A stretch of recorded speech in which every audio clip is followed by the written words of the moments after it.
ಇಂದು ಕೆಲಸದಿಂದ ಸ್ವಲ್ಪ ಬೇಗ ಮನೆಗೆ ಬಂದೆ. ಮನೆಯ ಬಾಗಿಲು ತೆಗೆದೇ ಇತ್ತು. ನನ್ನ ಹೆಂಡತಿ ಮನೆಯಲ್ಲಿ ಇಲ್ಲ. ನಂತರ ಅವಳಿಗೆ ಫೋನ್ ಮಾಡಿದ್ದೆ. ಅವಳು ಫೋನನ್ನು ಎತ್ತಿಲ್ಲ. ನಂತರ ತಿಳಿಯಿತು ಅವಳು ನಮ್ಮ ಮನೆಯ ಬಾಡಿಗೆದಾರ ಕಿರಣ್ ಜೊತೆ ಓಡಿ ಹೋಗಿದ್ದಾಳೆ ಅಂತ.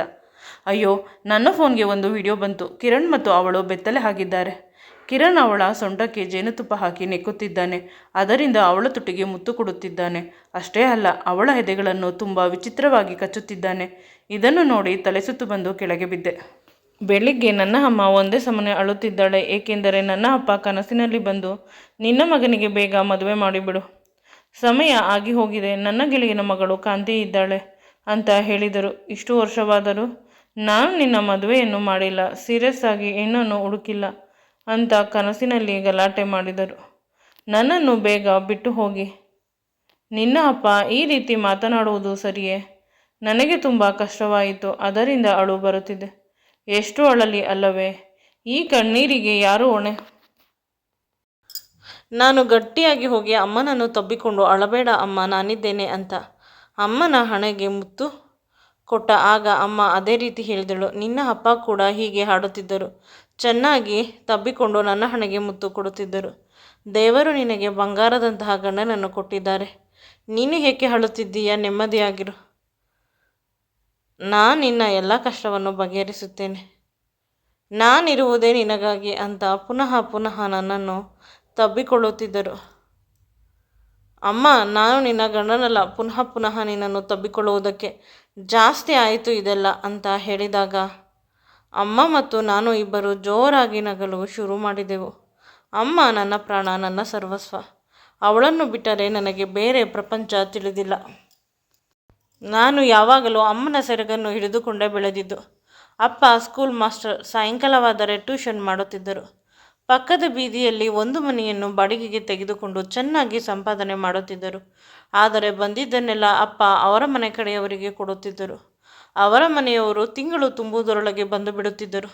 ಬಂದು ಎಲ್ಲ ದುಡ್ಡನ್ನು ತೆಗೆದುಕೊಂಡು ಹೋಗುತ್ತಿದ್ದರು. ಕೇವಲ ಮನೆಯ ಸಂಸಾರಕ್ಕೆ ಎಷ್ಟು ಬೇಕೋ ಅಷ್ಟು ಮಾತ್ರ ಅಪ್ಪ ಅಮ್ಮನಿಗೆ ಕೊಡುತ್ತಿದ್ದರು. ಅಮ್ಮ ಮೊನ್ನೆವರೆಗೂ ಕರಿಮಣಿಯನ್ನೇ ಹಾಕಿಕೊಂಡಿದ್ದಳು. ಅಪ್ಪ ಹೋದ ಮೇಲೆ ನಾನೇ ಅಮ್ಮನಿಗೆ ನನ್ನ ದುಡ್ಡಿನಲ್ಲಿ ಚಿನ್ನದ ಸರ ಮಾಡಿಸಿಕೊಟ್ಟಿದ್ದು. ಅಪ್ಪ ಏನು ಸುಖ ಕೊಟ್ಟಿಲ್ಲ. ಆದರೆ ಅಮ್ಮ ಅಪ್ಪನನ್ನು ತುಂಬ ಪ್ರೀತಿ ಮಾಡುತ್ತಿದ್ದಳು. ಅಪ್ಪ ಏನೇ ತಪ್ಪು ಮಾಡಿ ಕೊನೆಗೆ ಬಂದು ಅಮ್ಮನನ್ನು ಗಟ್ಟಿಯಾಗಿ ತಬ್ಬಿಕೊಂಡು ಹಣೆಗೆ ಮುತ್ತು ಕೊಟ್ಟು ಬಿಡುತ್ತಿದ್ದ. ಸಾರಿ ಕಣೆ, ಅವರು ಕೂಡ ನಮ್ಮಂಥ ಮನುಷ್ಯರಲ್ಲವೇ ಅಂತ. ಅವರಿಗೆ ತೋಟದಲ್ಲಿ ಬೆಳೆಯಾಗಿಲ್ಲ, ಸಂಪಾದನೆ ಸರಿಯಾಗಿಲ್ಲ, ಮಕ್ಕಳ ಸ್ಕೂಲ್ ಫೀಸಿಗೆ ಮತ್ತು ಅತ್ತಿಗೆಯ BP ಶುಗರ್ ಮಾತ್ರೆಗೆ ದುಡ್ಡಿಗಾಗಿ ಪರದಾಡುತ್ತಿದ್ದರು.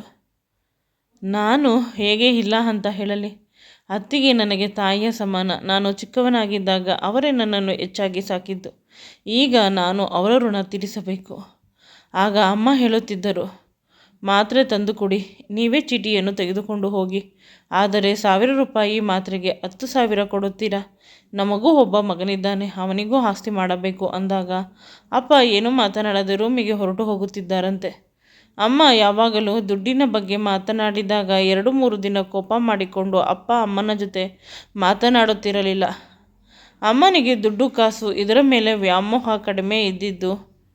ಅಪ್ಪ ಅಂದರೆ ತುಂಬ ಪ್ರೇಮ. ಅಪ್ಪ ಊಟ ಮಾಡಬೇಕು, ನಂತರ ಅಮ್ಮನನ್ನು ಹೊಗಳಬೇಕು ಅಷ್ಟೆ. ನನ್ನ ಅಮ್ಮ ಒಂದು ರೀತಿ ದಡ್ಡಿ. ನಾನು ಕೂಡ ಅಪ್ಪನಂತೆ ಟೀಚರ್. ಗೌರ್ಮೆಂಟ್ ಕೆಲಸ ಸಿಕ್ಕಿದೆ. ಕೈ ತುಂಬ ಸಂಬಳ ಬರುತ್ತದೆ. ಯಾವುದೇ ಸಮಸ್ಯೆ ಇಲ್ಲ. ಅಮ್ಮನ ಅಪ್ಪ ಅಮ್ಮನಿಗೆ ಒಂದು ಮನೆಯನ್ನು ಕೊಟ್ಟಿದ್ದಾರೆ. ಆ ಮನೆಯನ್ನು ನಾನು ಇತ್ತೀಚೆಗೆ ಆಲ್ಟ್ರೇಷನ್ ಮಾಡಿಸಿ ಅದೇ ಮನೆಯಲ್ಲಿ ಇರುವುದು. ಈಗಿನ ಕಾಲಕ್ಕೆ ತಕ್ಕಂತೆ ಆಲ್ಟ್ರೇಷನ್ ಮಾಡಿಸಿದ್ದೇನೆ. ಒಂದು ಸುಂದರವಾದ ಸುಸಂಸ್ಕೃತವಾದ ಹುಡುಗಿ ಬೇಕು. ನನ್ನ ಅಮ್ಮನನ್ನು ಚೆನ್ನಾಗಿ ನೋಡಿಕೊಳ್ಳುವ ಹುಡುಗಿ ಬೇಕು. ಅಮ್ಮ ಈಗ ಕನಸಿನಲ್ಲಿ ಅಪ್ಪ ಬಂದು ನನ್ನ ಮದುವೆ ಮಾಡಿಲ್ಲ ಅಂತ ಅಳುತ್ತಿಲ್ಲ. ಬದಲಿಗೆ ಅಪ್ಪನನ್ನು ಕಂಡು ಅಮ್ಮ ಎಮೋಷ್ನಲ್ ಆಗಿದ್ದು ಅವಳು ವೀಕ್ ಆಗುತ್ತಾಳೆ ಅಂತ ಗೊತ್ತು. ಆದ್ದರಿಂದ ಅಮ್ಮನನ್ನು ಇಂದು ಹೊರಗಡೆ ಕರೆದುಕೊಂಡು ಹೋಗುತ್ತೇನೆ ಅಂತ ಹೇಳಿದೆ. ಸಂಜೆ, ಅಮ್ಮ ರೆಡಿಯಾಗಿರು, ಇಬ್ಬರು ಪಿಕ್ಚರ್ಗೆ ಹೋಗೋಣ. ಹಳೆ ಪಿಕ್ಚರನ್ನು ಹಾಕಿದ್ದಾರೆ ಕಲರಲ್ಲಿ, ಹೋಗೋಣ ಅಂದಾಗ ಅಮ್ಮ ಖುಷಿಪಟ್ಟಳು. ನಂತರ ಹೊರಗಡೆ ಏನಾದರೂ ಅವಳಿಗೆ ಇಷ್ಟವಾಗಿರುವ ಮಸಾಲೆ ದೋಸೆ ತಿನ್ನಿಸುತ್ತೇನೆ. ಪಿಕ್ಚರ್ಗೆ ಹೋದಾಗ ಅಮ್ಮ ತುಂಬ ಎಮೋಷ್ನಲ್ ಆಗಿ ಪಿಕ್ಚರ್ ನೋಡುತ್ತಿದ್ದಳು. ನನ್ನ ಪಕ್ಕ ಒಂದು ಹುಡುಗಿ ಅದೇ ರೀತಿ ಎಮೋಷ್ನಲ್ ಆಗುತ್ತಿದ್ದಳು. ಅವಳನ್ನು ನೋಡಿದ ತಕ್ಷಣ ಖುಷಿ ಆಯಿತು. ತುಂಬ ಸುಂದರವಾಗಿದ್ದಾಳೆ. ಒಮ್ಮೆ ನೋಡಿದರೆ ಪದೇ ಪದೇ ಅವಳನ್ನು ನೋಡಬೇಕು ಅಂತ ಅನಿಸಿತು. ನನ್ನ ಕಣ್ಣ ತುಂಬ ಅವಳ ಸೌಂದರ್ಯವನ್ನು ಇಟ್ಟುಕೊಂಡು ಖುಷಿಪಟ್ಟೆ. ಅವಳು ನನ್ನವಳಾಗಿದ್ದರೆ ಎಷ್ಟು ಚೆನ್ನಾಗಿರುತ್ತದೆ ಅಂತ. ಅವಳ ಕಾಲನ್ನು ನೋಡಿದರೆ ಕಾಲುಂಗುರ ಇರಲಿಲ್ಲ, ಕತ್ತಿನಲ್ಲಿ ತಾಳಿ ಇರಲಿಲ್ಲ. ಇವಳನ್ನೇ ಮದುವೆಯಾದರೆ ಎಷ್ಟು ಸುಂದರವಾಗಿರುತ್ತದೆ ಅಂತ ಆಸೆಪಟ್ಟೆ. ಸ್ವಲ್ಪ ಹೊತ್ತಿಗೆ ಅವಳ ಪಕ್ಕ ಕುಳಿತಿರುವ ಹೆಂಗಸನ್ನು ನೋಡಿ ನಾನು ಅಂದಾಜು ಹಾಕಿದೆ, ಅಪ್ಪನ ಗೆಳೆಯನ ಮಗಳು ಇವಳು ಅಂತ. ಏಕೆಂದರೆ ಅಪ್ಪನ ಗೆಳೆಯನ ಹೆಂಡತಿ ಕುಳಿತಿರುವುದು. ಆಂಟಿ ಹೆಸರು ರಾಧಾ. ನಮ್ಮ ಮನೆಗೆ ಅಪ್ಪ ಇದ್ದಾಗ ಎಲ್ಲರೂ ಬರುತ್ತಿದ್ದರು. ಅಪ್ಪ ಹೋದ ಮೇಲೆ ನಮ್ಮನ್ನು ಒಂದು ತರಹ ಎಲ್ಲರೂ ಬಿಟ್ಟು ಬಿಟ್ಟರು. ಇಡೀ ಜೀವ ಹೊರಟು ಹೋದ ಮೇಲೆ ಅಷ್ಟೇ. ಬೆಳಿಗ್ಗೆ ಅಮ್ಮನ ಕನಸಿನಲ್ಲಿ ಅಪ್ಪ ಬಂದು ನನ್ನ ಗೆಳೆಯನ ಮಗಳ ಜೊತೆ ಮದುವೆ ನನ್ನ ಮಗನಿಗೆ ಮಾಡು ಅಂತ ಹೇಳಿದ್ದು. ಈಗ ಅದೇ ಹುಡುಗಿ ನನ್ನ ಪಕ್ಕ ಕುಳಿತಿರುವುದು ಒಂದು ರೀತಿ ಕೋಇನ್ಸಿಡೆನ್ಸ್. ನಾನು ತುಂಬ ಖುಷಿಪಟ್ಟೆ. ಇದೇ ಹುಡುಗಿ ಆದರೆ ನಾನು ಈಗಲೇ ಮದುವೆ ಆಗಿ ಹೋಗುತ್ತೇನೆ ಅಂತ. ಪಿಕ್ಚರ್ ಮುಗಿಯುವವರೆಗೂ ಕಾಯಬೇಕು ಅಂತ ಅಂದುಕೊಂಡೆ. ಅಕಸ್ಮಾತ್ ಮಧ್ಯೆ ಮಾತನಾಡಿದಾಗ ತನಗೆ ಕಾಮನ್ ಸೆನ್ಸ್ ಇಲ್ಲ ಅಂತ ಅಂದುಕೊಂಡರೆ. ನಾನು ಅವಳನ್ನು ಗಮನಿಸುತ್ತಿದ್ದೇನೆ. ಒಂದೆರಡು ಸಲ ನನ್ನ ಕಡೆ ತಿರುಗಿದಳು. ಅವಳಿಗೆ ಏನೂ ಅರ್ಥವಾಗದಂತೆ ತುಂಬ ಅಮಾಯಕವಾಗಿ ನನ್ನನ್ನು ನೋಡಿದಳು. ಸುಂದರಿ ಅಂದರೆ ಇವಳೆ. ನಾನು ಜೀವನದಲ್ಲಿ ಇಷ್ಟು ಸುಂದರವಾಗಿರುವ ಹುಡುಗಿಯನ್ನು ನೋಡಿಲ್ಲ. ಒಂದು ಅಮಾಯಕತ್ವವನ್ನು ತುಂಬಿರುವ ಬೆಳ್ಳನೆಯ ಸಣ್ಣನೆಯ ಗೊಂಬೆ. ಅವಳನ್ನು ಗಟ್ಟಿಯಾಗಿ ತಬ್ಬಿಕೊಳ್ಳಬೇಕು ಅಂತ ಅನಿಸಿತು. ಅದು ಹೇಗೆ ಸಾಧ್ಯ? ಈ ರೀತಿ ವಿಚಿತ್ರವಾದ ಆಲೋಚನೆಗಳು ಬರುತ್ತಿವೆ. ಆದರೆ ಕಂಟ್ರೋಲ್ ಮಾಡಿಕೊಳ್ಳಲೇಬೇಕು. ನಾನು ಪಿಕ್ಚರ್ ಮುಗಿದ ಮೇಲೆ ಅಮ್ಮನಿಗೆ ರಾಧಾ ಆಂಟಿ ಮತ್ತು ಅವರ ಮಗಳ ಬಗ್ಗೆ ತಿಳಿಸಿದಾಗ ಅಮ್ಮ ಖುಷಿಪಟ್ಟಳು. ಥಿಯೇಟರ್ನಿಂದ ಹೊರಗಡೆ ಹೋಗಿ ನಾನೇ ಮೇಲೆ ಬಿದ್ದು ಮಾತನಾಡಿಸಿದೆ. ಆಂಟಿ ನಾನು ಅಂತ ಹೇಳಿದಾಗ ಯಾರಪ್ಪ ನೀನು ಅಂತ ಆಂಟಿ ಕೇಳಿದರು. ಪುನಃ ನನ್ನ ಅಮ್ಮನನ್ನು ನೋಡಿದ ತಕ್ಷಣ ಆಂಟಿಯ ಕಣ್ಣುಗಳು ತುಂಬಿ ಬಂತು. ಮೇಷ್ಟ್ರು ಇದ್ದಾಗ ಎಷ್ಟು ಚೆನ್ನಾಗಿ ಇದ್ದಿರಿ, ಈಗ ತುಂಬ ಸಣ್ಣಗೆ ಆಗಿಬಿಟ್ಟಿದ್ದೀರಾ. ನಿಮ್ಮನ್ನು ನೋಡಿದರೆ ನನಗೆ ಹೊಟ್ಟೆ ಹುರಿಯುತ್ತದೆ, ಅದಕ್ಕೆ ಮನೆಗೆ ಬರುವುದಿಲ್ಲ. ನಿಮ್ಮನ್ನು ನೋಡಿದಾಗ ನಮಗೆ ಕಷ್ಟದಲ್ಲಿ ಸಹಾಯ ಮಾಡಿದ ಮೇಷ್ಟ್ರು ನೆನಪಾಗುತ್ತಾರೆ. ಅವರ ಮಗಳು ಪದೇ ಪದೇ ಅವರ ಅಮ್ಮನಿಗೆ ಸಮಾಧಾನ ಮಾಡುತ್ತಿದ್ದಾಳೆ. ನಂತರ ಆಂಟಿ ನಮ್ಮನ್ನು ಅವರ ಮನೆಗೆ ಕರೆದುಕೊಂಡು ಹೋದರು. ತುಂಬ ದಿನವಾದ ಮೇಲೆ ಅಪ್ಪನ ಗೆಳೆಯನ ಮನೆಗೆ ಹೋಗಿರುವುದು ನನಗೂ ಮತ್ತು ಅಮ್ಮನಿಗೂ ಒಂದು ರೀತಿ ಭಾವುಕವಾದ ಕ್ಷಣ. ಒಂದು ರೀತಿ ಭಾರವಾಗುತ್ತಿದೆ ನಮ್ಮ ಹೆಜ್ಜೆಗಳು, ಹಳೆಯ ನೆನಪುಗಳನ್ನು ನೆನೆದು. ಅಲ್ಲಿ ನಮ್ಮ ಕುಶಲೋಪಚಾರವನ್ನು ವಿಚಾರಿಸಿದರು. ನನ್ನ ಪ್ರಗತಿ, ನನ್ನ ಕೆಲಸ, ನನ್ನ ಸಂಪಾದನೆ, ನಾನು ಮತ್ತು ಅಮ್ಮ ಹೇಗೆ ಇದ್ದೀವಿ ಅನ್ನುವುದನ್ನು ಕೇಳಿದರು. ಮಾರನೇ ದಿನ ನಿಮ್ಮ ಮನೆಗೆ ಬರುತ್ತೇವೆ ಅಂತ ಹೇಳಿದರು. ಬನ್ನಿ, ಅದು ಕೂಡ ನಿಮ್ಮ ಮನೆ ಅಂತ ನಾನು ಮತ್ತು ಅಮ್ಮ ಹೇಳಿ ಹೊರನಡೆದವು. ಆ ಹುಡುಗಿ ಈಗಲೂ ಕೂಡ ಕಿಟಕಿಯಲ್ಲಿ ನೋಡುತ್ತಿದ್ದಾಳೆ. ಅವಳ ಬಗ್ಗೆ ಸಡನ್ನಾಗಿ ಹೇಗೆ ಮಾತನಾಡುವುದು? ಒಂದೆರಡು ವಿಷಯವನ್ನು ಹೇಳಿದೆ ಅಮ್ಮನಿಗೆ. ಅಮ್ಮ, ರಾಧಾ ಆಂಟಿ ಮಗಳು ನನಗೆ ತುಂಬ ಇಷ್ಟವಾಗಿದ್ದಾಳೆ. ಅಪ್ಪ ನಿನ್ನ ಕನಸಿನಲ್ಲಿ ಬಂದು ಅದನ್ನೇ ಅಲ್ಲವೇ ಹೇಳಿದ್ದು, ನನ್ನ ಗೆಳೆಯನ ಮಗಳ ಜೊತೆ ನನ್ನ ಮಗನ ಮದುವೆ ಮಾಡು ಅಂತ. ಇದೇ ಹುಡುಗಿ ಅಪ್ಪನ ಆಯ್ಕೆ. ಏಕೆಂದರೆ ಆಫೀಸ್ನಲ್ಲಿ ಬಸ್ನಲ್ಲಿ ಹೋಗಬೇಕಾದಾಗ ಹೊರಗಡೆ ಎಷ್ಟೋ ಸುಂದರವಾದ ಹುಡುಗಿಯರನ್ನು ನೋಡುತ್ತೇನೆ. ಆದರೆ ಯಾರ ಮುಖವನ್ನು ನೋಡಿದಾಗಲೂ ಅಷ್ಟೊಂದು ಸೆಳೆತ ಇರಲಿಲ್ಲ. ಇವಳ ಮುಖವನ್ನು ನೋಡಿದಾಗ ತುಂಬ ಸೆಳೆತ ಇದೆ ಅಮ್ಮ, ಪ್ಲೀಸ್ ಅಮ್ಮ ಅಂದಾಗ ನನಗೂ ಅಡಿಗೆ ಮಾಡಲು ಬರುತ್ತದೆ. ರಾತ್ರಿಯೆಲ್ಲ ನಿದ್ರೆ ಬಂದಿಲ್ಲ. ಮಾರನೇ ದಿನ ಬೆಳಿಗ್ಗೆ ಬೇಗ ಎದ್ದು ಮನೆಯನ್ನು ಕ್ಲೀನ್ ಮಾಡಿದೆ. ನಂತರ ವಿಧ ವಿಧವಾದ ಅಡಿಗೆ ಮಾಡಿದ್ದೆ. ರಾಧಾ ಆಂಟಿ ಮತ್ತು ಅವರ ಮನೆಯವರು ಬರುತ್ತಾರೆ ಅಂತ. ಹುಡುಗಿ ಬರುತ್ತಾಳೋ ಇಲ್ಲವೋ ಗೊತ್ತಿಲ್ಲ. ಅಮ್ಮ ಎದ್ದು ಬಂದು, ಇಷ್ಟು ಬೇಗ ಎಲ್ಲ ಮಾಡಿದ್ದೀಯಾ, ಏನು ಸಮಾಚಾರ ಅಂದಾಗ, ಅಮ್ಮ ಪ್ಲೀಸ್ ನನಗೆ ರಾಧಾ ಆಂಟಿ ಮಗಳ ಜೊತೆ ಮದುವೆ ಮಾಡಿಸಿಬಿಡು. ಸಾಯುವವರೆಗೂ ನಿನ್ನ ಪಾದ ಪೂಜೆ ಮಾಡಿಕೊಂಡು ಇರುತ್ತೇನೆ ಅಂತ ಹೇಳಿದೆ. ಅಮ್ಮ ಜೋರಾಗಿ ನಕ್ಕಳು. ಅವಳು ಕೂಡ ಸ್ನಾನ ಮಾಡಿ ಬಂದಳು. ಅಷ್ಟರಲ್ಲಿ ರಾಧಾ ಆಂಟಿ, ಅವರ ಮಗಳು ಮತ್ತು ಅಂಕಲ್ ಎಲ್ಲರೂ ಬಂದರು. ಅಂಕಲ್ ಮಾತ್ರ ನನ್ನ ಅಪ್ಪನ ಫೋಟೋವನ್ನು ನೋಡಿ ಎಮೋಷ್ನಲ್ ಆದರು. ಆಂಟಿ ಮಾತ್ರ ಅಂಕಲ್ನ ಕೈಯನ್ನು ಹಿಡಿದುಕೊಂಡರು. ಒಂದು ರೀತಿ ಅಪೂರ್ವವಾದ ಕ್ಷಣ. ಈಗಲೂ ಕೂಡ ರಾಧಾ ಆಂಟಿಯ ಮಗಳು ನನ್ನನ್ನು ಅಮಾಯಕತ್ವದಿಂದ ನೋಡುತ್ತಿದ್ದಾಳೆ. ಅವಳು ಕೇವಲ ಒಂದು ಬ್ಲೂ ಕಲರ್ ಚೂಡಿದಾರ್ ಹಾಕಿದ್ದಾಳೆ. ಮನೆಯನ್ನು ನೋಡಿ ಖುಷಿಪಟ್ಟರು. ಮೇಲೆ ಒಂದು ಸಣ್ಣ ರೂಮ್ ಇದೆ, ಅದರಲ್ಲಿ ಒಬ್ಬ ಬಾಡಿಗೆ ಹುಡುಗ ಇದ್ದಾನೆ. ಆಸ್ತಿ ಪಾಸ್ತಿ ಬಗ್ಗೆ ಕೇಳಿದರು. ಒಂದು ಸೈಟನ್ನು ತೆಗೆದುಕೊಂಡಿದ್ದೇನೆ, ಮೇನ್ ರೋಡಿನಲ್ಲಿ ಇದೆ. ನನ್ನ ಮದುವೆ ಆದ ಮೇಲೆ ಅಲ್ಲಿ ಕಾಂಪ್ಲೆಕ್ಸ್ ಕಟ್ಟಿಸಬೇಕು ಅಂಕಲ್ ಅಂತ ಹೇಳಿದೆ. ಊರಿನಲ್ಲೂ ಕೂಡ ಅಪ್ಪರ ಹೆಸರಿನಲ್ಲಿ ಒಂದಷ್ಟು ಜಾಗ ಇದೆ, ಅದನ್ನು ನಮ್ಮ ಹೆಸರಿಗೆ ಇನ್ನೂ ಖಾತೆ ಕಂದಾಯ ಮಾಡಿಕೊಟ್ಟಿಲ್ಲ ಅಂದಾಗ ಅಂಕಲ್ ಡಾಕ್ಯುಮೆಂಟ್ಸ್ ತೆಗೆದುಕೊಂಡು ಬಾ, ಫ್ರೀ ಇದ್ದಾಗ ಹೋಗಿ ವಿಚಾರಿಸೋಣ ಅಂತ ಹೇಳಿದರು. ನಂತರ ಆಂಟಿ, ಎಲ್ಲಕ್ಕಿಂತ ಹೆಚ್ಚಾಗಿ ನಿಮ್ಮ ಜೊತೆ ಒಂದು ವಿಷಯ ಮಾತನಾಡಬೇಕಿತ್ತು. ಏನೆಂದರೆ, ನನ್ನ ಮಗಳು ನಿಮ್ಮ ಮಗನನ್ನು ತುಂಬ ಇಷ್ಟಪಟ್ಟಿದ್ದಾಳೆ. ಇಬ್ಬರ ಮದುವೆಯನ್ನು ನಾವು ಮಾಡಬೇಕು ಅಂತ ಆಸೆ ಪಟ್ಟಿದ್ದೇವೆ. ಈಗಿನ ಕಾಲದಲ್ಲಿ ಇಷ್ಟು ಒಳ್ಳೆಯ ಹುಡುಗ ಎಲ್ಲಿ ಸಿಗುತ್ತಾನೆ, ಪ್ಲೀಸ್ ನೀವೇ ಹೇಳಿ ಅಂತ ರಿಕ್ವೆಸ್ಟ್ ಮಾಡಿಕೊಂಡು ಅಳುತ್ತಿದ್ದಾರೆ. ನಾವು ಲಡ್ಡು ಬಾಯಿಗೆ ಬಿತ್ತು ಅಂತ ಅಂದುಕೊಂಡೆವು. ಅಮ್ಮ ಅಂದರು, ನನ್ನ ಬಾಯಿಯ ಮಾತನ್ನು ನೀವು ಕಿತ್ತುಕೊಂಡಿರಿ. ಇವಳು ಇಂದಿನಿಂದ ನನ್ನ ಸೊಸೆಯಲ್ಲ, ನನ್ನ ಮಗಳು, ನನ್ನ ಸರ್ವಸ್ವ ಅಂತ ಅವಳನ್ನು ಪುನಃ ಗಟ್ಟಿಯಾಗಿ ತಬ್ಬಿಕೊಂಡರು. ಅವಳ ಹೆಸರು ಕಾಂತಿ ಅಲ್ಲ, ಸೂರ್ಯಕಾಂತಿ. ಅಷ್ಟೊಂದು ಸುಂದರವಾಗಿದ್ದಾಳೆ. ಅಂದೇ ನಮ್ಮ ಎಂಗೇಜ್ಮೆಂಟ್ ಒಂದು 4-5 ಜನ ಬಂದಿದ್ದರು ಅವರ ಕಡೆಯಿಂದ. ಆಮೇಲೆ ನಾನು ಒಂದು ಹೋಟೆಲಿಂದ ಊಟ ತರಿಸಿದೆ. 20-30 ಜನರ ಸಮ್ಮುಖದಲ್ಲಿ ನನ್ನ ಮತ್ತು ಕಾಂತಿಯ ಎಂಗೇಜ್ಮೆಂಟ್ ಆಗಿ ಹೋಯಿತು. ಕಾಂತಿ ನೇರಳೆ ಬಣ್ಣದ ರೇಷ್ಮೆ ಸೀರೆ ಉಟ್ಟಿದ್ದಳು. ಅವಳು ಮೊದಲೇ ಸೀರೆ ತಂದಿದ್ದಳು, ಕಾರಿನಲ್ಲಿ ಇಟ್ಟಿದ್ದಳು ಅಷ್ಟೇ. ಆಗ ತಾನೇ ಅರಳುತ್ತಿರುವ ಸೂರ್ಯಕಾಂತಿಯ ರೀತಿ ಕಾಣುತ್ತಿದ್ದಳು. ಅವಳ ಹಣೆಗೆ ಮುತ್ತು ಕೊಡಬೇಕು ಅಂತ ಅನಿಸಿತು. ಎಲ್ಲರೂ ಇರುವುದನ್ನು ನೆನೆದು ಸುಮ್ಮನಾದೆ. ರಾಧಾ ಆಂಟಿ ಅವಳ ನಂಬರನ್ನು ನನಗೆ ಕೊಟ್ಟರು. ಇದು ನನ್ನ ಮಗಳ ನಂಬರ್, ಬೇಕಾದರೆ ಮಾತನಾಡುತ್ತಾಳೆ ಅಂತ ಹೇಳಿ ಜೋರಾಗಿ ನಕ್ಕರು. ನಾನು ಕೂಡ ನಗಲು ಶುರು ಮಾಡಿದೆ. ಅಂದಿನಿಂದ ನನ್ನ ಮತ್ತು ಕಾಂತಿಯ ಮಾತು ಶುರುವಾಯಿತು. ಅವಳು ನಾನು ಅಂದುಕೊಂಡಷ್ಟು ಅಮಾಯಕಳೇನೂ ಅಲ್ಲ, ಮುಖ ಮಾತ್ರ ಅಮಾಯಕತ್ವದಿಂದ ತುಂಬಿದೆ. ತುಂಬ ಇಂಟೆಲಿಜೆಂಟ್. ನಾನು ಮಾತನಾಡಬೇಕಾದಾಗ ಸ್ವಲ್ಪ ತಡವರಿಸಿದರೂ ಕೂಡ ಅವಳು ಕಂಡು ಹಿಡಿದು ಬಿಡುತ್ತಾಳೆ. ಅವಳು ನನ್ನ ಸರ್ವಸ್ವ, ನನ್ನ ಪ್ರಪಂಚ. ಮದುವೆಯನ್ನು ಸಿಂಪಲ್ ಆಗಿ ಮಾಡಿಕೊಡಿ ಅಂತ ಅಂಕಲ್ಗೆ ಹೇಳಿದೆ, ಏಕೆಂದರೆ ನಮ್ಮ ಮದುವೆ ಅವರಿಗೆ ಭಾರವಾಗಬಾರದು ಅಂತ. ದೇವಸ್ಥಾನದಲ್ಲಿ ಮದುವೆ ಇದೆ ನಾಳೆ. ಇಂದು ರಾತ್ರಿ ನನ್ನ ಫೋನ್ಗೆ ಮೆಸೇಜ್ ಬಂದಿದೆ. ಕಾಂತಿ ಯಾವುದೋ ಹುಡುಗನನ್ನು ಪ್ರೀತಿ ಮಾಡಿ ಸಿಕ್ಕಿ ಹಾಕಿಕೊಂಡಿದ್ದಾಳಂತೆ. ಆ ವಿಷಯ ಗೊತ್ತಾಗಿ ನಮ್ಮ ಜಾತಿಯಲ್ಲಿ ಯಾರೂ ಕೂಡ ಅವಳನ್ನು ಮದುವೆ ಆಗುತ್ತಿರಲಿಲ್ಲವಂತೆ.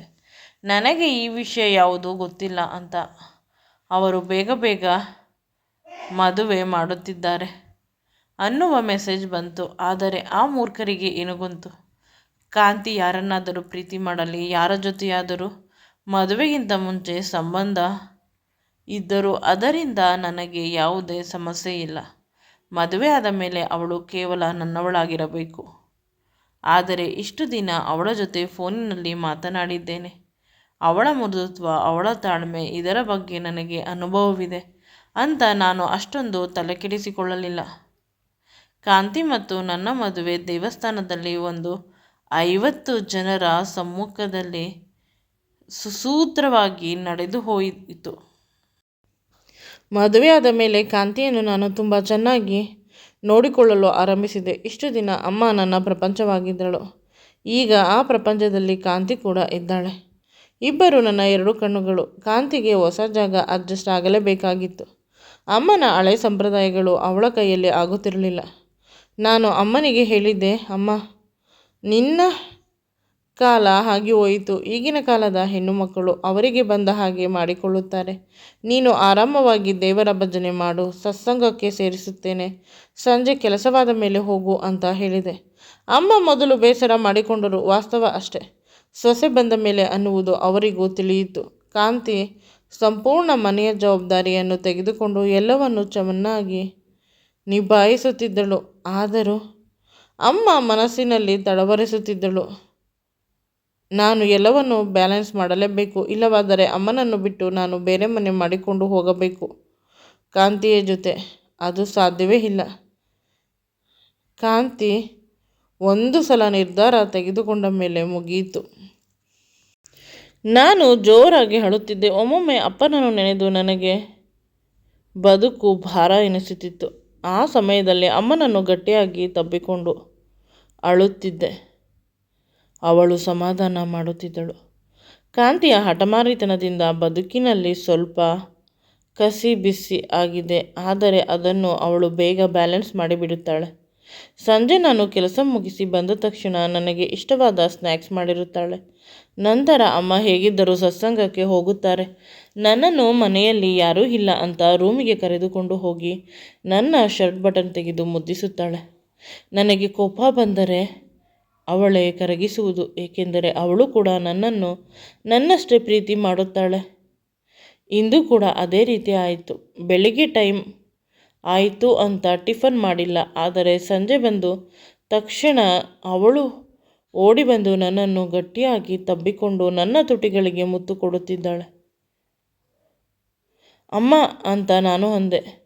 ಅತ್ತೆ ಇಲ್ಲ, ಅಮ್ಮನ ಮನೆಗೆ ಹೋಗಿದ್ದಾರೆ, ತುಂಬ ದಿನ ಆಯಿತು ಅಂತ ಅಷ್ಟೇ. ಇಬ್ಬರು ರೂಮು ಸೇರಿಕೊಂಡು ಒಬ್ಬರನ್ನೊಬ್ಬರು ಪ್ರೀತಿಸಿದೆವು. ನನ್ನ ಸ್ಟ್ರೆಸ್ ಸಂಪೂರ್ಣವಾಗಿ ರಿಲೀಸ್ ಆಯಿತು. ಈ ಮಧ್ಯೆ ಮೇಲೆ ಇದ್ದ ಬಾಡಿಗೆ ರೂಮಿನ ಹುಡುಗ ಖಾಲಿ ಮಾಡಿದ. ವಾರ ಕಳೆದ ಮೇಲೆ ಆ ರೂಮಿಗೆ ನನ್ನ ಕೊಲೀಗ್ನ ದೂರದ ಸಂಬಂಧಿ ಬಂದ. ಹುಡುಗ ನೋಡಲು ತುಂಬ ಹ್ಯಾಂಡ್ಸಮ್ ಆಗಿದ್ದಾನೆ, ತೀರಾ ಸುಂದರವಾಗಿದ್ದಾನೆ. ಸಾಫ್ಟ್ವೇರ್ ಇಂಜಿನಿಯರ್ ಅಂತ ಅನಿಸುತ್ತದೆ. ಹೆಸರು ಕಿರಣ್. ಇಷ್ಟು ಸುಂದರವಾಗಿದ್ದೀಯಾ, ಇಂಜಿನಿಯರ್ ಬೇರೆ. ನಮ್ಮ ಮನೆಯ ರೂಮ್ಗೆ ಬಾಡಿಗೆ ಮನೆ ಮಾಡಿಕೊಳ್ಳಬಹುದಿತ್ತು. ಈ ಬ್ಯಾಚುಲರ್ ರೂಮ್ಗೆ ಏಕೆ ಬಂದೆ ಅಂದರೆ, ನಾನು ಬ್ಯಾಚುಲರ್, ನಮ್ಮ ಮನೆಗೆ ಯಾರೂ ಬರುವುದಿಲ್ಲ. ಈಗಿನಿಂದಲೇ ಚೆನ್ನಾಗಿ ಸೇವಿಂಗ್ಸ್ ಮಾಡಿದರೆ ಮುಂದೆ ನನಗೆ ಬರುವವಳು ನೆಮ್ಮದಿಯಾಗಿರುತ್ತಾಳೆ ಅಂತ ಹೇಳಿದ. ಮೊದಲಿದ್ದ ಹುಡುಗ 5,000 ಕೊಡುತ್ತಿದ್ದ. ಇವನು 10,000 ಬಾಡಿಗೆ ಕೊಡುತ್ತಾನೆ, ದುಪ್ಪಟ್ಟು. ಅವನು ಬಂದ ಮೇಲೆ ಕಾಂತಿಯ ಮುಖ ಕಪ್ಪಗಾಯಿತು. ಇತ್ತೀಚೆಗೆ ಕಾಂತಿಯ ಮುಖದಲ್ಲಿ ಮೊದಲಿದ್ದ ಲವಲವಿಕೆ ಇಲ್ಲ. ಅಮ್ಮ ಹೇಳಿದರು, 2 ದಿನ ನೀನು ನಿನ್ನ ಅಮ್ಮನ ಮನೆಯಲ್ಲಿ ಇದ್ದು ಬಾ, ಸರಿ ಹೋಗುತ್ತೀಯಾ ಅಂತ. 1 ವಾರ ಬಿಟ್ಟು ಬಂದೆ, ಆದರೆ ಅವಳಿಲ್ಲದೆ ಮನೆಯಲ್ಲಿ ಇರಲು ಸಾಧ್ಯವಾಗಿಲ್ಲ. 3 ದಿನಕ್ಕೆ ಹಿಂತಿರುಗಿ ಕರೆದುಕೊಂಡು ಬಂದೆ ನನ್ನವಳನ್ನು. ಈಗಲೂ ಕೂಡ ಕಾಂತಿ ಡಲ್ಲಾಗಿದ್ದಾಳೆ. ಅವರ ಅಮ್ಮನ ಮನೆಯಿಂದ ಬಂದಾಗ ನಾನು ಮತ್ತು ಅಮ್ಮ ಪದೇ ಪದೇ ಕೇಳುತ್ತೇವೆ, ಸಮಸ್ಯೆ ಏನು ಅಂತ. ತಲೆ ಸುತ್ತು ಅನ್ನುತ್ತಾಳೆ. ಅಮ್ಮ ಪ್ರೆಗ್ನೆಂಟ್ ಏನೋ ಅಂತ ಡಾಕ್ಟರ್ ಬಳಿ ಪರೀಕ್ಷೆ ಮಾಡಿಸಿದಳು, ಆದರೂ ಕೂಡ ಯಾವುದೇ ಗುಡ್ ನ್ಯೂಸ್ ಇಲ್ಲ. ನಮ್ಮ ಪಾಡಿಗೆ ನಾವು ಸುಮ್ಮನಾದೆವು. ರಾಧಾ ಆಂಟಿಯ ಬಳಿ ಇದರ ಬಗ್ಗೆ ಡಿಸ್ಕಸ್ ಮಾಡಿದಾಗ ಅವಳು ಚೆನ್ನಾಗಿದ್ದಾಳೆ, ಯಾವುದೇ ಸಮಸ್ಯೆ ಇಲ್ಲ ಅಂತ ಹೇಳಿದರು. ಇಂದು ಸ್ಕೂಲಿನಿಂದ ಸ್ವಲ್ಪ ಬೇಗನೆ ಬಂದೆ. ಕಾಂತಿಯನ್ನು ಯಾವುದಾದರೂ ಚೆನ್ನಾಗಿರುವ ಪಿಕ್ಚರ್ಗೆ ಕರೆದುಕೊಂಡು ಹೋಗೋಣ ಅಂತ. ಆದರೆ ಮನೆಯ ಬಾಗಿಲು ತೆಗೆದಿದೆ, ರೂಮಿನ ಬಾಗಿಲು ಕೂಡ ತೆಗೆದಿದೆ ಅಂತ ಯೋಚಿಸಿ ಅವಳ ಫೋನ್ಗೆ ಕಾಲ್ ಮಾಡಿದೆ. ಎಷ್ಟು ಕಾಲ್ ಮಾಡಿದರೂ ಅವಳು ಫೋನನ್ನು ತೆಗೆಯುತ್ತಿಲ್ಲ. ಜೋರಾಗಿ ಅಳಲು ಶುರು ಮಾಡಿದೆ. ಆಗ ನನ್ನ ಫೋನ್ಗೆ ಒಂದು ವಿಡಿಯೋ ಕಾಲ್ ಬಂತು. ಅದನ್ನು ನೋಡಿ ಬೆಚ್ಚಿ ಕೆಳಗೆ ಕುಸಿದು ಕುಳಿತೆ. ನಾನು ಕುಳಿತಿರುವ ನೆಲ ಕುಸಿಯಬಾರದೆ ಅಂತ ಅನಿಸಿತು. ಅಷ್ಟು ಕೆಟ್ಟದಾಗಿ ಇರುವ ವಿಡಿಯೋ ನನಗೆ ಸಿಕ್ಕಿತು. ಇದು ಕನಸು ಅಂತ ಅನಿಸುತ್ತದೆ. ಅದೇನೆಂದರೆ, ಕಾಂತಿ ನನಗೆ ಮೋಸ ಮಾಡಿದ್ದಾಳೆ, ಸಂಚು ರೂಪಿಸಿ. ಕಾಂತಿ ಮತ್ತು ಮೇಲೆ ಬಾಡಿಗೆ ಇದ್ದ ಹುಡುಗ ಕಿರಣ್, ಅವರಿಬ್ಬರ ಇಂಟಿಮೇಟ್ ವಿಡಿಯೋ. ಅವನು ಮತ್ತು ಕಾಂತಿ ಇಬ್ಬರು ಬೆತ್ತಲಾಗಿ ರಥಕ್ರೀಡೆ ಆಡುತ್ತಿದ್ದಾರೆ. ಅವನು ಅವಳ ಎದೆಗಳನ್ನು ಕಚ್ಚುತ್ತಿದ್ದಾನೆ. ಅವಳ ಸೊಂಟಕ್ಕೆ ಜೇನುತುಪ್ಪ ಹಾಕಿ ನೆಕ್ಕುತ್ತಿದ್ದಾನೆ. ಅವಳ ತುಟಿಗೆ ಮುತ್ತು ಕೊಡುತ್ತಾ ಅದೇ ಜೇನುತುಪ್ಪ ಇಬ್ಬರು ತಿನ್ನುತ್ತಿದ್ದಾರೆ. ನಾನು ಬೆಚ್ಚಿದೆ, ಜೋರಾಗಿ ಕಿರುಚಿದೆ. ಅಷ್ಟರಲ್ಲಿ ಅಮ್ಮ ಮತ್ತು ಅಕ್ಕದ ಪಕ್ಕದ ಮನೆಯವರು ಬಂದರು. ಕಾಂತಿಯ ಬಗ್ಗೆ ಕೇಳಿದಾಗ ಕಿರಣ್ ಮತ್ತು ಅವಳು ಹೋದರು ಯಾವುದೋ ಕಾರಿನಲ್ಲಿ ಅಂತ ಪಕ್ಕದ ಮನೆಯ ಆಂಟಿ ಹೇಳಿದಾಗ ನಾನು ಬೆಚ್ಚಿದೆ. ಸಡನ್ ಆಗಿ ನಾನು ಪೊಲೀಸ್ನವರಿಗೆ ಕಾಲ್ ಮಾಡಿದೆ. ನನ್ನ ಹೆಂಡತಿ ಮಿಸ್ ಆಗಿದ್ದಾಳೆ, ಮನೆಯಲ್ಲಿ ಒಡವೆ ದುಡ್ಡು ಎಲ್ಲ ಸೇಫ್ ಆಗಿದೆ, ಆದರೆ ನನ್ನ ಹೆಂಡತಿ ಮನೆ ಬಾಡಿಗೆದಾರನ ಜೊತೆ ಓಡಿ ಹೋಗಿದ್ದಾಳೆ.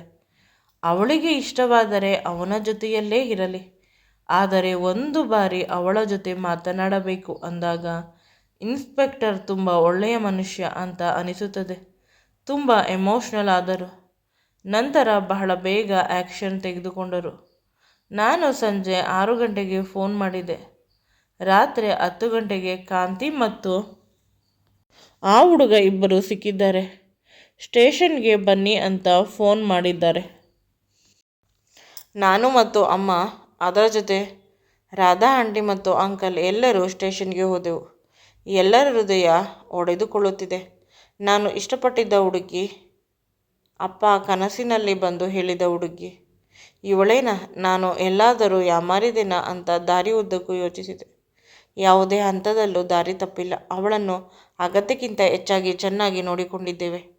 ನಾನು ಅಳಲು ಶುರು ಮಾಡಿದೆ. ಆಗ ರಾಧಾ ಆಂಟಿ, ನನ್ನ ಮಗಳು ಆ ರೀತಿ ತಪ್ಪು ಮಾಡುವುದಿಲ್ಲ ಮಗು, ಹೋಗಿ ವಿಚಾರಿಸೋಣ ಇರು. ಅವಳು ಸ್ವಲ್ಪ ರಫ್ ಆಗಿ ಮಾತನಾಡುತ್ತಾಳೆ, ಆದರೆ ಮೋಸ ಮಾಡುವಷ್ಟು ಧೈರ್ಯವಿಲ್ಲ ಅಂತ ಹೇಳಿದರು. ಅಲ್ಲಿ ಹೋದಾಗ ಕಾಂತಿ ಲೇಡೀಸ್ ಪೊಲೀಸ್ ಬಳಿ ಕುಳಿತಿದ್ದಾಳೆ. ಅವಳ ಕಣ್ಣುಗಳು ಒಂದು ರೀತಿ ವಿಚಿತ್ರವಾಗಿ ಇತ್ತು.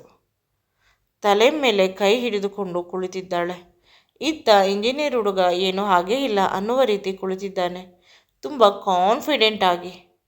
ಇಬ್ಬರು ದೂರ ದೂರ ಕುಳಿತಿದ್ದಾರೆ. ಅದು ಸ್ವಲ್ಪ ಮನಸ್ಸಿಗೆ ಸಮಾಧಾನವಾಯಿತು. ಪೊಲೀಸ್ ಹೇಳುವ ಪ್ರಕಾರ ಕಾಂತಿಯದ್ದು ಯಾವುದೇ ತಪ್ಪಿಲ್ಲ. ಕಾಂತಿಯ ಮುಖದ ಮೇಲೆ ಯಾವುದೋ ಪ್ರಜ್ಞೆ ತಪ್ಪಿಸುವ ಪೌಡರನ್ನು ಹಾಕಿ ಅವಳನ್ನು ಕರೆದುಕೊಂಡು ಹೋಗಿರುವುದು ನನಗೆ ಅರ್ಥವಾಗಿಲ್ಲ. ಆಗ ಪೊಲೀಸ್ನವರು ಹೇಳುತ್ತಾರೆ, ಕಾಂತಿ ಮದುವೆಗಿಂತ ಮುಂಚೆ ಇದೇ ಹುಡುಗನನ್ನು ಪ್ರೀತಿ ಮಾಡಿದ್ದು. ಇವರಿಬ್ಬರು ಮದುವೆ ಆಗುವ ಕನಸು ಕಂಡಿದ್ದರು. ಅಷ್ಟರಲ್ಲಿ ಈ ಹುಡುಗ ಬೇರೆ ಹುಡುಗಿಯ ಹಿಂದೆ ಹೋಗಿದ್ದಾನೆ. ಈಗ ಕಾಂತಿ ಒಳ್ಳೆಯವಳು, ಅವಳೇ ಬೇಕು ಅಂತ ಬಂದಿದ್ದಾನೆ. ಅಷ್ಟರಲ್ಲಿ ನಿಮ್ಮ ಜೊತೆ ಕಾಂತಿಯ ಮದುವೆ ಆಗಿತ್ತು. ಅದಕ್ಕಾಗಿ ಮೇಲೆ ಬಾಡಿಗೆಗೆ ಇದ್ದ ಹುಡುಗನನ್ನು ಖಾಲಿ ಮಾಡಿಸಿರುವುದು. ಎದುರಿಸಿ ಬೆದರಿಸಿ ಈಗ ಅದೇ ರೂಮಿನಲ್ಲಿ ಬಂದು ಇವನು ಇದ್ದು ಕಾಂತಿಯನ್ನು ಪುನಃ ಪಟಾಯಿಸಲು ಪ್ರಯತ್ನಿಸಿದ. ಆದರೆ ಅವಳು ನಿಮಗೆ ನಿಷ್ಠೆಯಿಂದ ಇರಬೇಕು ಅಂತ ಒಪ್ಪಲಿಲ್ಲ. ಇವನು ಹಠದಿಂದಲಾದರೂ ಅವಳನ್ನು ಕರೆದುಕೊಂಡು ಬರಬೇಕು ಅಂತ. ನೀವು ಮನೆಯಲ್ಲಿ ಯಾರೂ ಇಲ್ಲದೆ ಇದ್ದಾಗ ಈ ಪ್ಲ್ಯಾನ್ ಮಾಡಿದ್ದಾನೆ.